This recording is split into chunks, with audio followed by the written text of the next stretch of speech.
Na época que a gente começou o laboratório, quando a gente não tinha recurso para a parte experimental, a gente explorava muito a parte computacional e publicava nesse sentido. Hoje, a gente consegue ter uma infraestrutura também para a parte experimental e consegue juntar as duas coisas, que é a maior contribuição dentro da área, quando você consegue juntar esses dois níveis e até ter resultados que têm uma aplicação translacional, ou seja, você começa a enxergar o que o resultado do seu trabalho pode influenciar, por exemplo, nas aplicações da medicina.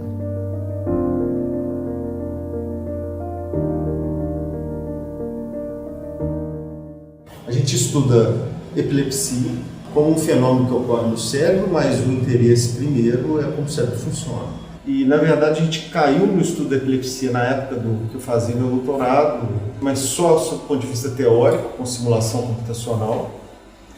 E foi quando eu conheci o Dr. Ias Martins Ferreira, na UFRJ, que estudava um fenômeno que é associado à epilepsia, que chama depressão alastrante. Enquanto eu estava trabalhando com a epilepsia com simulação computacional, me deu um conselho: olha, você mexe com a experimentação também, precisa ter mais sensibilidade na hora de simular um sistema biofisicamente. Então, quando eu vim para cá, a ideia era construir esse laboratório que tivesse uma estrutura computacional para simulação e que tivesse também uma estrutura experimental.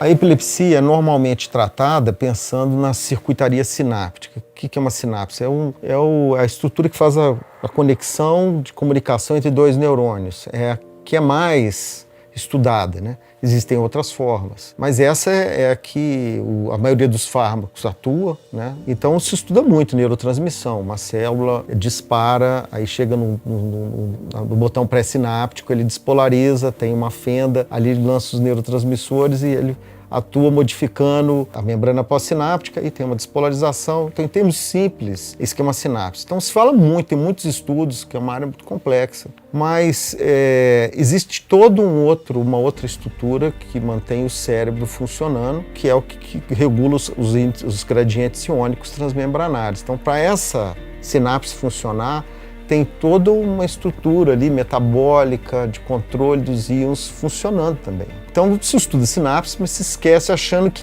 todo esse resto já funcionaria mantendo isso aí pleno, né, em plena atividade. Não é verdade.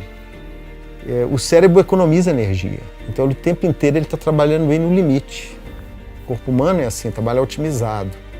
Então essa otimização faz com que os mecanismos não sinápticos sejam muito importantes. Então, toda vez que tem uma atividade muito intensa, o cérebro já desafia esses mecanismos não sinápticos. Coisa que numa atividade que não é muito intensa já não acontece. Mas a crise epilética, ela gasta muita energia. E aí os mecanismos não sinápticos entram fortemente. Então, a gente enxergou essa importância de estudar a estrutura não sináptica, e os resultados mostram, nossos mais recentes, a importância disso. Então aqui o que a gente faz a gente retira fatias de cérebro e induz crise epilética nessas fatias, que tem em torno de 400 micrômetros de espessura. Elas ficam numa câmara como aquela ali, 7, 8 horas. E esse sistema aqui é todo desenvolvido aqui mesmo no laboratório. Você vê, o cérebro, o estado normal do cérebro é caótico. Se você for analisar o registro do cérebro, você fala assim, isso é caos. Por quê? Porque a gente, para ficar em pé, você está processando um monte de coisa ao mesmo tempo. Então, na hora que tem a crise e a crise domina o cérebro todo, pega o córtex motor, você para. O que acontece do cérebro é assim, a hora que começa a ver o sincronismo, ele fica muito intenso, as células vão sincronizando, e nesse momento em que elas sincronizam, há uma alta neurotransmissão. A neurotransmissão na despolarização também faz uma entrada muito grande de cálcio. Então, vai entrando cálcio, entrando cálcio, entrando cálcio. Resultado, o cálcio nessa célula começa a cair. E vai a níveis que você não consegue mais manter a neurotransmissão, então ela falha. Então a crise, na verdade, a partir desse ponto, ela é não sináptica. Então ela fica uma crise desse tamanho. Essas espículas que estão para baixo assim, são várias células disparando potencial de ação exatamente ao mesmo tempo, altíssimo sincronismo. Um pouquinho do desenvolvimento da parte eletrônica, O Arthur está desenvolvendo aqui um sistema de troca de solução automática. Para a hora que a fatia está com atividade induzida, a gente faz testes de troca de fármacos diferentes, que bloqueiam mecanismos diferentes, que vão permitir a gente ver qual a participação de diferentes mecanismos na atividade epilética. Aqui é um suporte para os desenvolvimentos experimentais.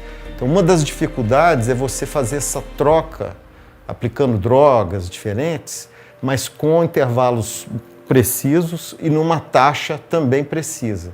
Então a gente está desenvolvendo um sistema, porque não tem esse sistema disponível dentro da especificação que a gente precisa, que faz essas trocas automáticas controladas pelo computador, sempre medindo o fluxo exatamente como ele está sendo alterado. Então tem uma parte mecânica que foi feita lá na oficina. Então ali tem um motor de passo, controla o fluxo, e aqui tem umas válvulas chaveadoras que vão chaveando entre duas soluções. Ele está fazendo um teste aqui com solução de água destilada com tinta diferente para ver que horas que entra uma solução e outra. O laboratório tem tanto a pesquisa no sentido de uma pesquisa básica, como tem aliada a ele outros desenvolvimentos tecnológicos, né, que são ditados pela nossa necessidade. Aí às vezes vem um aluno que é de engenharia, tem gente de matemática, aluno de física, aluno de medicina, né, que já fizeram medicina, né, médicos que vêm para cá fazer mestrado, doutorado, ou então estão fazendo iniciação científica.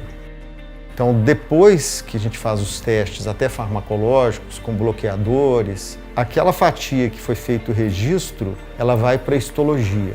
Então, aqui tem um microscópio confocal. Esse microscópio confocal, ele faz como se fossem cortes tomográficos, mas esses cortes tomográficos são feitos revelando estruturas específicas da fatia, como cotransportadores, enzimas em geral, e então são estruturas que nós estudamos, que fazem parte do que a gente chama de crise não sináptica, são os mecanismos não sinápticos. Então isso é marcado em função também da região, então ele faz um estudo pelo mapa, né, anatômico. Por exemplo, isso aí é um corte em vários tomos, então se ele for da superfície para baixo da fatia, então eu estou no alto da fatia e vou descendo, você vai vendo essas estruturas sendo modificadas. Então, a partir de uma reconstrução, a gente infere sobre qual é a composição do tecido e representa isso computacionalmente. Então, aqui é uma imagem da representação computacional e depois aqui está o registro experimental que você viu lá na frente e embaixo a simulação computacional. Antônio Márcio trabalha comigo na parte computacional e matemática. Depois que a gente faz aquele estudo lá embaixo de eletrofisiologia, então experimental, a gente vem para cá para discutir esses dados experimentais e transformar isso em um modelo computacional para simular e entender os processos que estão por trás de cada uma das atividades que a gente mediu.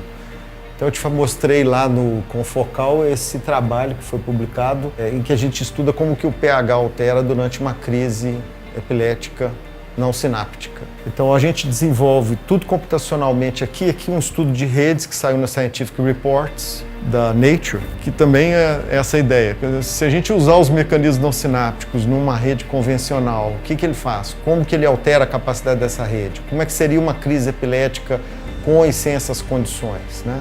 Então é a parte matemática desenvolvida. O sonho como pesquisador é que o projeto que a gente começou, que até hoje ele não desviou dentro do rumo, né, das previsões que a gente fazia, o laboratório um dia teria contribuições sobre como o cérebro funciona. Recentemente a gente publicou um trabalho que mostra qual a relação que existe com esse estudo não sináptico com a forma de aprendizado. Então, como o cérebro aprende, qual a participação que esses mecanismos têm no aprendizado cerebral. Isso é uma das contribuições que estava à frente para nós. E acho que daí vão derivar outros trabalhos interessantes, até considerando a tecnologia. Por exemplo, detecção de padrões com redes complexas como essa vai se tornar muito mais eficiente. É a previsão que a gente faz. Nós chegamos até a convidar empresas que trabalham dentro da área de mineração de dados a financiar trabalhos nossos nessa linha. Então, eu acho que uma das coisas que a gente imagina interessantes é as empresas brasileiras começarem a enxergar isso, né? Você investir na universidade é importante, o retorno é grande para a empresa, para o país, para a universidade e assim por diante. O grande objetivo que eu vislumbro é conseguir retirar daqui um conhecimento prático importante para a comunidade em geral.